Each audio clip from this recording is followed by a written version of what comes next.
Bonjour, Bonjour. ça va aller? Ouais, ça va aller. Est-ce que monsieur Atanga veut nous empêcher de fouiller nos sacs de voyage? Parce qu'on a appris que vous êtes déplacés. Nous, on veut quand même manger avant de faire le reste. Qu'est-ce que vous avez ramené? Vous étiez où? Oh, j'étais en Allemagne. Mhm.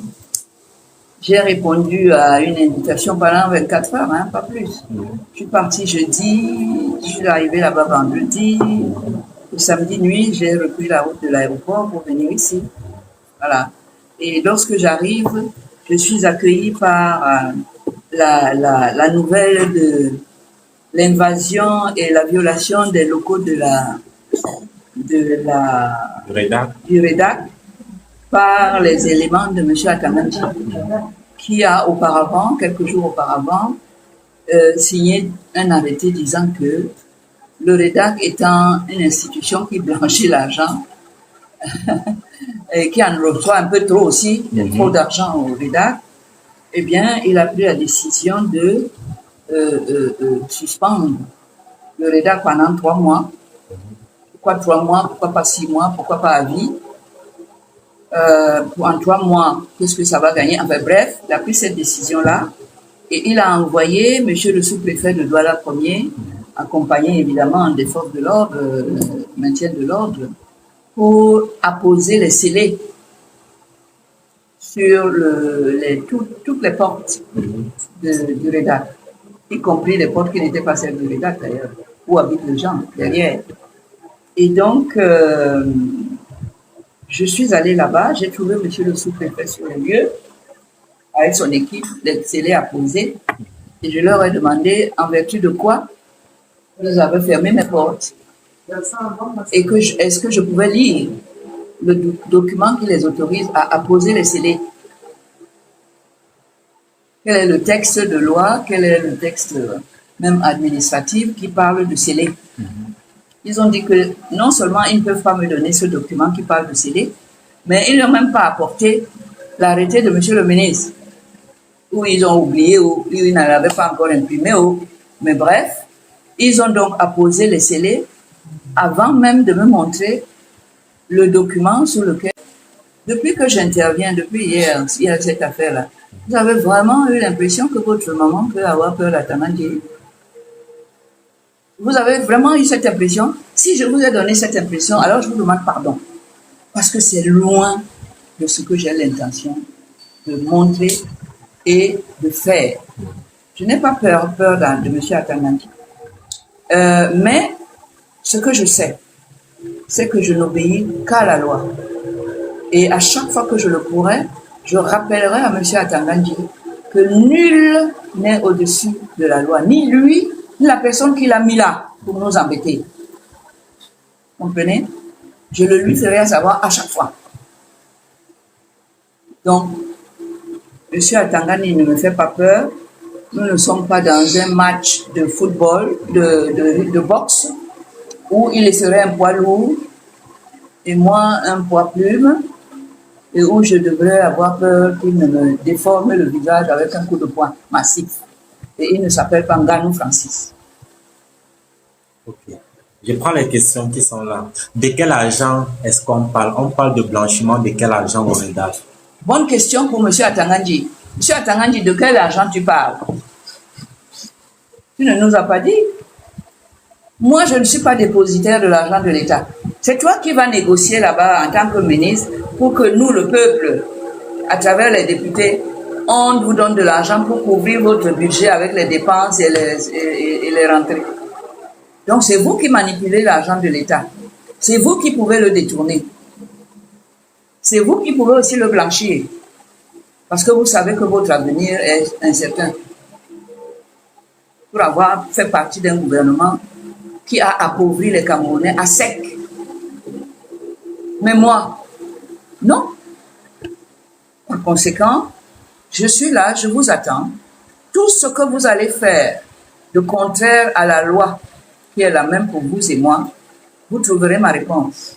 Ma réaction sera immédiate. Je ne porterai même pas les gants. Je vous répondrai du tac au tac. Au tac. Voilà. Question encore pour Maître Alice. Nous parlons des blanchiments de fonds au REDAC.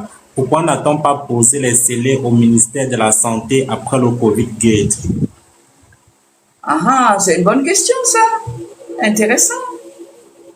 Et pourquoi est-ce que la Chambre des comptes ayant indexé la gestion des fonds publics qui leur sont confiés, là-dedans d'ailleurs, je ne suis pas sûr que M. Atangandi est épargné par le rapport de la Chambre des comptes. Je ne suis pas sûr du tout.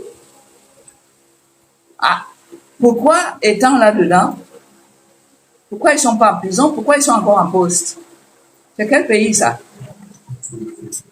Ce n'est pas leur président qui avait dit qu'il fera rendre gorge aux gens qui détournent les deniers publics, qui sont en indélicatesse avec l'argent de l'État. Il a dit ça en quelle année? Qui a rendu gorge une fois? On en a vu. Donc moi, je ne suis pas là-dedans. M. Atangandi ne peut pas prouver que j'ai même 5 francs. Parce qu'il faut d'abord avoir beaucoup d'argent comme il prétend avant qu'il ne puisse être détourné. Les gens qui financent les activités de défense des droits de l'homme, ce sont les pays amis qui sont aussi signataires des mêmes textes des Nations Unies qui obligent tous les membres de l'ONU et de tous les démembrements de l'ONU à protéger les droits de l'homme. Le droit à la santé, le droit à l'éducation, le droit... voilà. Et c'est eux qui gèrent cet argent. Et ce sont les mêmes qui nous donnent le même argent pour continuer le travail de la protection des droits de l'homme, qui est aussi une activité principale de l'ONU, où notre pays est membre. Donc, par conséquent, je ne sais pas de quoi parle M. Atangandi quand il nous mélange avec les problèmes d'économie, d'argent qu'il ne nous a pas donné. Les gens qui nous ont donné de l'argent savent comment nous amener à rendre compte de l'utilisation qu'on a faite de cet argent. Et croyez-moi, ce sont des gens qui savent comment on le fait, qui sont stricts et qui surveillent l'utilisation de leur argent avec ceux à qui ils l'ont donné.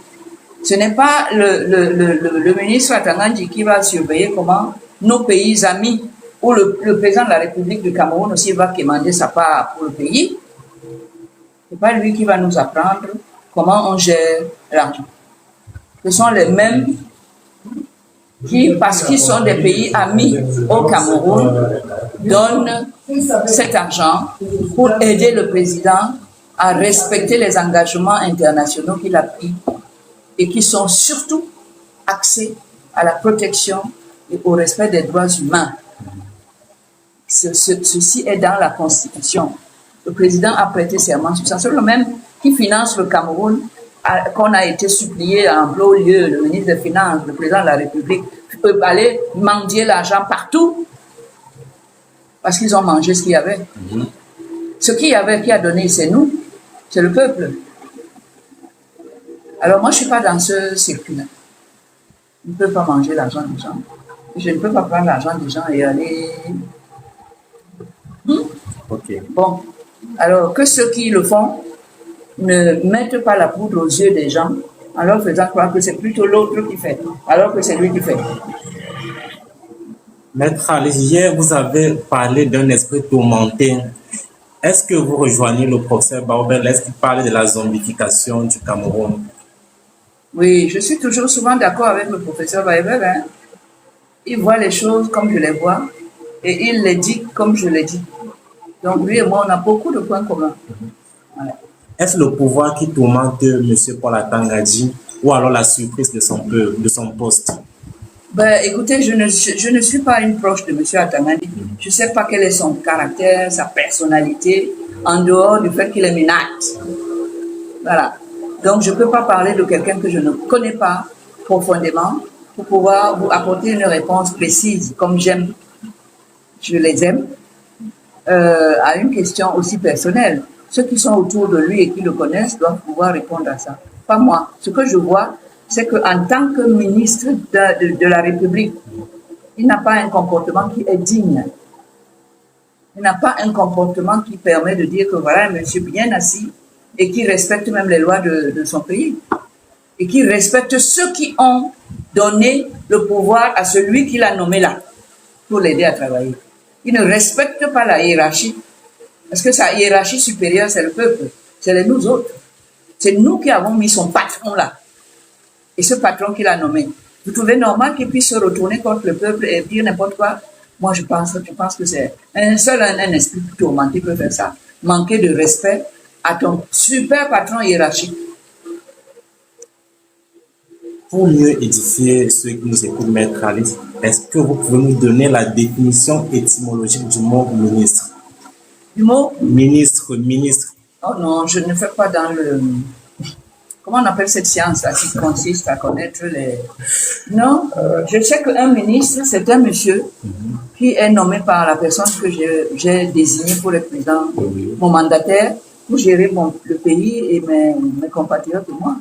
Alors, ces gens-là forment un gouvernement qui, chacun est nommé pour s'occuper d'un pan de la vie sociale et des compatriotes qui sont la santé, etc. Et que c'est nous qui les payons dans le budget de l'État. Et à partir de ce moment-là, je sais qu'un ministre ne peut pas être mon patron, au contraire. Je suis le patron de son patron. C'est moi qui ai nommé son patron. Et d'ailleurs, l'année prochaine, il va encore venir me demander de nommer encore son patron. Il va réfléchir par 2 fois.